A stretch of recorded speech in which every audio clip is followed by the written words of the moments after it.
கிறிஸ்துவுக்குள் மிகவும் பிரியமானவர்களே, இயேசு கிறிஸ்துவின் நாமத்தில் உங்களுக்கு கிருபையும் சமாதானமும் உண்டாவதாக. இன்றைக்கான வேத வசனம் யோபு 42:2.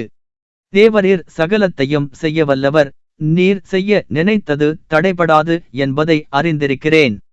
கிறிஸ்துவுக்குள் பிரியமானவர்களே, கர்த்தர் உங்கள் வாழ்க்கையில் செய்ய நினைத்தது ஒன்றும் தடைபடாது. எத்தனை பேர் விசுவாசிக்கிறீர்கள்? ஆம், நம்முடைய தேவன் சகலத்தையும் செய்ய வல்லவர். அவரால் கூடாத காரியம் ஒன்றுமில்லை. அவர் நம்முடைய வாழ்க்கையில் செய்ய நினைப்பது ஒன்றும் தடைபடாது. ஒரு வாலிப மகன் நீண்ட நாள் வேலை இல்லாமல் அவனுடைய நண்பனுடன் சேர்ந்து வேலைக்காக தேடிக்கொண்டிருந்தான். இருவரும் ஒரு நிறுவனத்தில் நேர்காணலுக்காக போனதில் எல்லாம் நன்றாய் முடிந்ததினால் அங்கு நேர்காணல் செய்தவர், நீங்கள் வேலைக்கு தேர்ந்தெடுக்கப்பட்டீர்களானால் உங்களுக்கு குறுஞ்செய்தி வரும் என்று சொன்னார்கள். ஒரு வாரம் கழிந்தது. இவன் நண்பனிடம் இருந்து அழைப்பு வந்தது, நான் வேலைக்கு தேர்ந்தெடுக்கப்பட்டதாக குறுஞ்செய்தி எனக்கு வந்திருக்கிறது என்றான். இவனுக்கோ எந்தவொரு குறுஞ்செய்தியும் வரவில்லை. மனம் உடைந்து போனான்.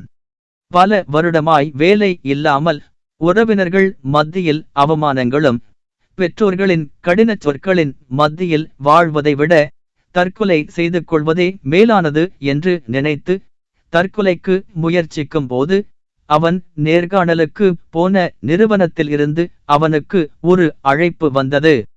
அதில், உங்கள் பெயரைப் போலவே இங்கு 2 பெயர் இருக்கிறது, தவறுதலாக குறுஞ்செய்தி அனுப்பிவிட்டோம், நீங்கள் வேலைக்கு தேர்ந்தெடுக்கப்பட்டீர்கள் என்றார்கள். கர்த்தர் அவனுடைய வாழ்வில் செய்ய நினைத்தது தடைபடவில்லை. எனக்கன்பானவர்களே, இன்றைக்கு உங்களுடைய வாழ்க்கையிலும் உங்களுக்கென்று கர்த்தர் செய்ய நினைத்திருக்கிறது ஒன்றும் தடைபடாது. எல்லா நாமத்திற்கும் மேலானவர், அவர் சகலவற்றையும் செய்ய வல்லவர்.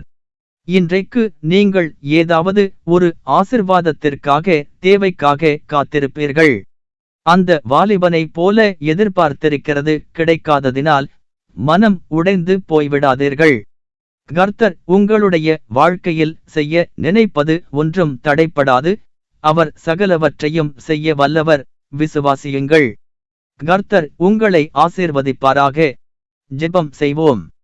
எங்கள் அன்பு தகப்பனே, இன்றைய நாளிலும் எங்களை நினைவு கூர்ந்தீரே, உமக்கு ஸ்தோத்திரம். இன்றைய நாளை காண செய்தீரே, நன்றி. இந்த நாளிலும் உம்முடைய வார்த்தையைக் கொண்டு எங்களுடன் பேசினீரே, ஸ்தோத்திரம். தேவரீர் நீர் சகலவற்றையும் செய்ய வல்லவர் என்று அறிந்திருக்கிறோம். எங்களுடைய வாழ்க்கையில் நீர் செய்ய நினைத்தது ஒன்றும் தடைபடாது என்று அறிந்திருக்கிறோம். நாங்கள் எதிர்பார்க்கிறதில் ஒன்றும் தடையில்லாமல் எல்லாவற்றையும் சரியாய் செய்வீராக. நோயினால் அவதிப்பட்டு கேன்சர் நோயினால் பாதிக்கப்பட்டு கஷ்டப்பட்டு கொண்டிருக்கிற ஒவ்வொரு பிள்ளைகளையும் கண்ணோக்கி பார்ப்பீராக. உம்முடைய கரம் அவர்கள் மேல் இருக்கட்டும். சுகம் வேண்டும் என்று எதிர்பார்த்திருக்கிறவர்களுக்கு உம்முடைய நாமம் மகிமைப்படும்படி அவர்களுக்கு சுகத்தை தருவீராக. மனிதர்களின் நெருக்கடியால், கடன் நெருக்கடியால் இருக்கிற பிள்ளைகளை விடுவிப்பீராக. வருமானம் போதுமானதாய் இல்லை, வாழ்வதற்கே கடினமாய் இருக்கிறது என்று சொல்பவர்களுக்கு நீர் உதவி செய்வீராக. உம்மை நம்பி வந்தவர்கள் வெட்கப்பட்டு போனதில்லை என்று அறிந்திருக்கிறோம்.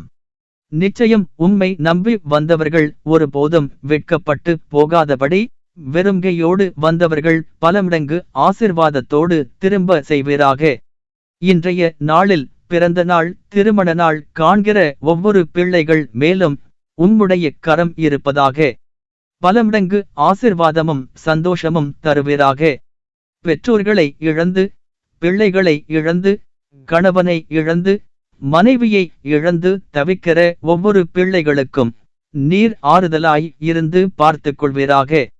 இன்றைய நாள் முழுவதும் உம்மை நோக்கி கூப்பிடுகிற பிள்ளைகள் ஒவ்வொருவரையும் போக்கிலும் வருகிலும் காப்பீராக. உம்முடைய கரம் அவர்கள் மேல் இருக்கட்டும். இயேசுவின் நாமத்தில் எல்லாவற்றையும் உம்முடைய கரத்தில் ஒப்புக் கொடுக்கிறேன். ஆமேன். கர்த்தர் உங்களை ஆசீர்வதிப்பாராக.